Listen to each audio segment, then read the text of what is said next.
Straight ahead on WBKB, President Biden makes a major announcement regarding U.S. troops. Plus, Governor Whitmer responds to rising COVID cases and a look at pop-up pantries in Alpena County. You're watching Thunder Bay News Network. WBKB News at 6 starts now.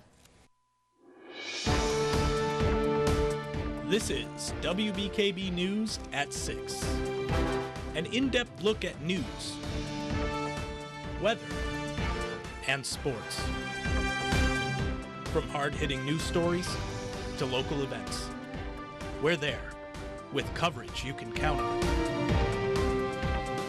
You're watching WBKB News at 6.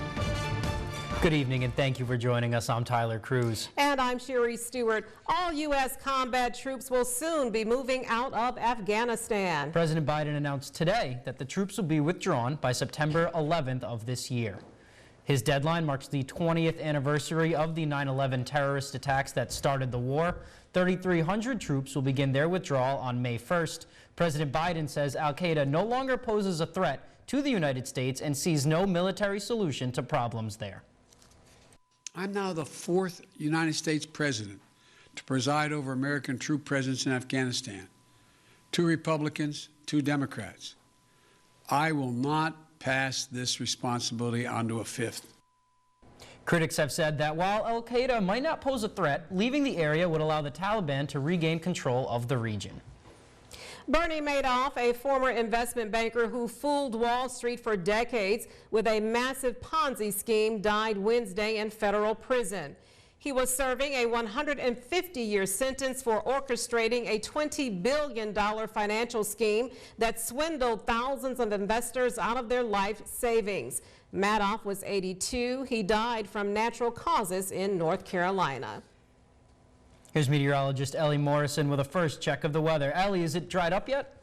Not at all, Tyler. We're seeing a mix of rain and snow across our area, so the weather's looking more like mid-March compared to where we actually are in mid-April. In Alpena, it's currently cloudy at 41 degrees reported at the airport. Some snow being reported in the Rogers City area and rain showers in Oscoda where the temperatures are just a little bit milder above the 40-degree mark. Chances of precipitation stick around in our forecast tonight into tomorrow with more chances of scattered rain and snow showers, but I'll let you know when it's going to clear up, when we'll see some brighter weather and warmer temperatures coming up later in the newscast.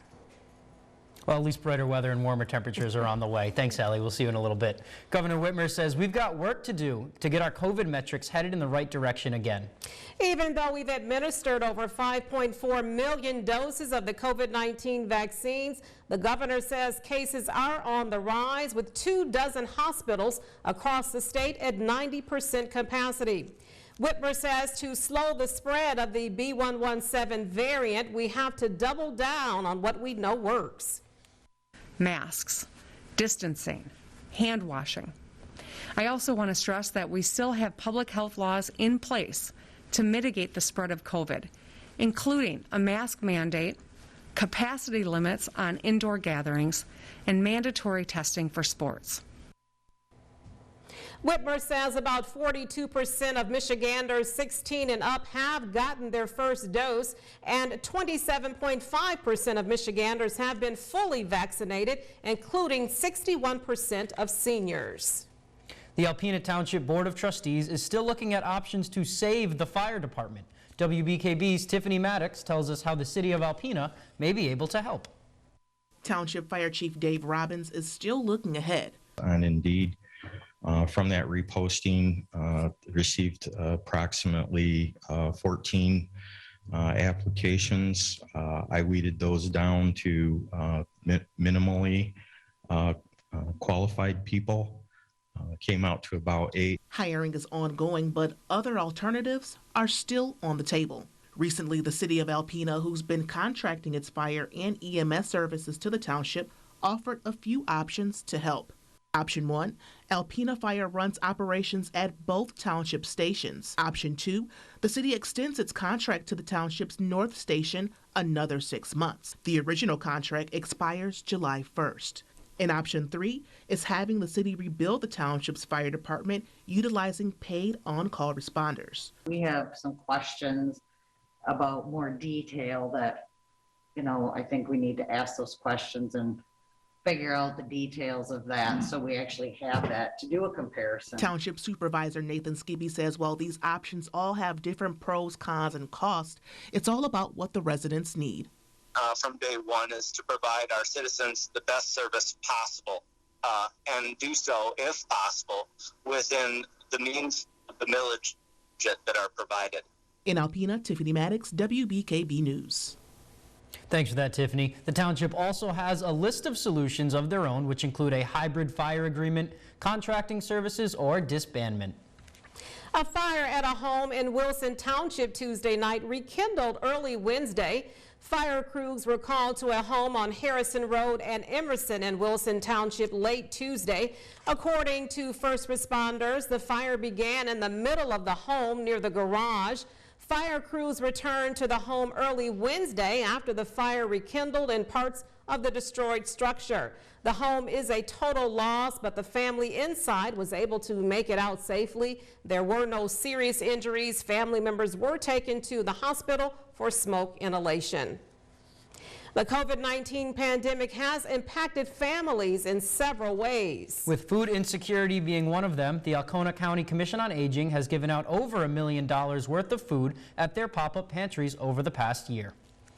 And we've never stopped. We've given away over $1.5 million worth of food to our community. At certain points during the pandemic, these pop-up pantries were feeding over 700 families at 9 different sites.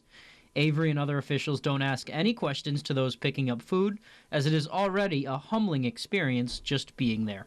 We just want to provide help. So we don't ask for people to provide us ID, we don't ask for people to provide us their income or wealth status. Just be a living, breathing human being, and we're able to help. Because of this, people can get the help they need while keeping their pride. Avery says a lot of people in line may have never needed to go to a food pantry before. We're all in this together. Don't look at this as a handout. Look at this as an opportunity for you to stay away. You know, if you got to rationalize it, here's this. Come get a box from us to stay away from the grocery stores. At 4 p.m., the volunteers start to serve the boxes of food they've prepared for each car. However, some cars get in line over 3 hours early for their food. Some volunteers even utilize the pop-up pantries before donating their time to the community.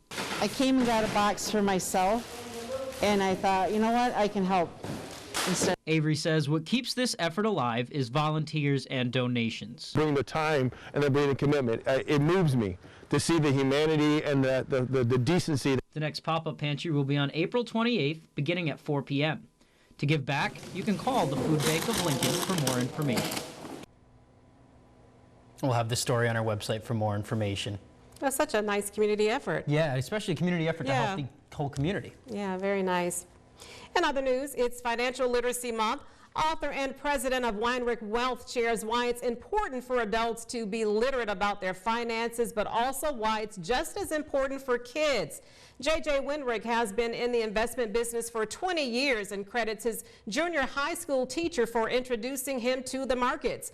Weinrich says over the years he developed ways of teaching adults about investing as if they were kids. He says it's best to learn life skills when you're young and can make mistakes. He shares ways of making investing exciting for kids.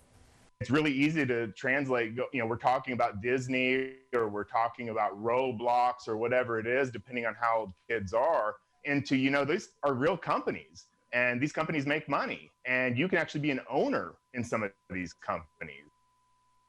Weinrich says one of his favorite resources for parents to educate their children is an app called Busy Kid.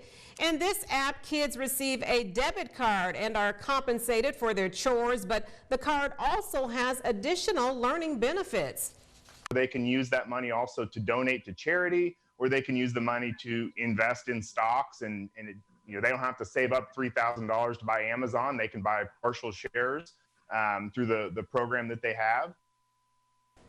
Weinrich says this is the best way to teach your kids how to spend, invest, and donate. He says the best time to start teaching kids about money is when they stop putting it in their mouth. for sure. More information on Wyrick's recommended financial literacy resources can be found on our website. If I was investing in stocks in middle school, I might not be here right now. Yeah, right. There's more news ahead for you here on WBKB. It's Next Level Wednesday, and today we talk about parlaying what you love into fulfillment. While the deer's buddy is eating lunch in an Alpena backyard. Thank you, Kayla, for sending us this photo. And if you have a photo such as nature shots, pics with friends, or interesting sights you see that you would like to send us, email it along with a short description to news@wbkb11.com. Every day I'd put that deer feed closer to my door until I made that thing my pet. Coming up on WBKB News, it's Next Level Wednesday, and Jake Vanderbrook will have the latest in sports. Stay tuned. Welcome back.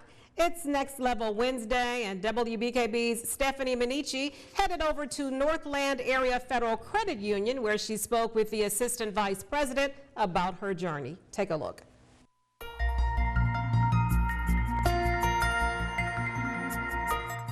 When Christine Curley first started her journey, she didn't think she would end up where she is, but her journey revealed combining the things you love will ultimately get you fulfillment.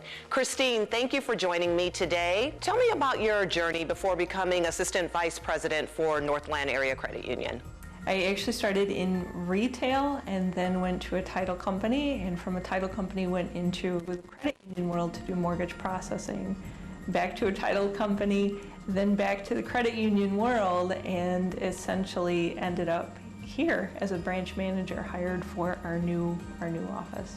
Were you ever a numbers person? I was not a numbers person at all, except I really did like math when I could apply it to real life. So what made you apply for the position you have now? As this place was being constructed in this final month, a position for Assistant Vice President of Member Service opened up. So I applied for that position, and I was able to get the job that I have today, and it's essentially using those number skills, but also using the people skills that I acquired when I was in closing rooms for people doing very personal transactions. Would you encourage others to take what they love most and find a position that accommodates that? I would say that, and also being open to opportunities on the job itself. Learn what you can as part of the institutions that you're a part of. Learn it well, and essentially other opportunities open up in that same token. What was your educational journey? I was just a high school graduate, and a couple of years ago I thought, for me, I think I could do maybe a little bit better, and so I ended up doing online, I got an online bachelor's from CMU. And so what would happen is I would, I'd get up at 3 in the morning, do my schoolwork, and then get up and go to work after. And so that's how I got a bachelor's degree.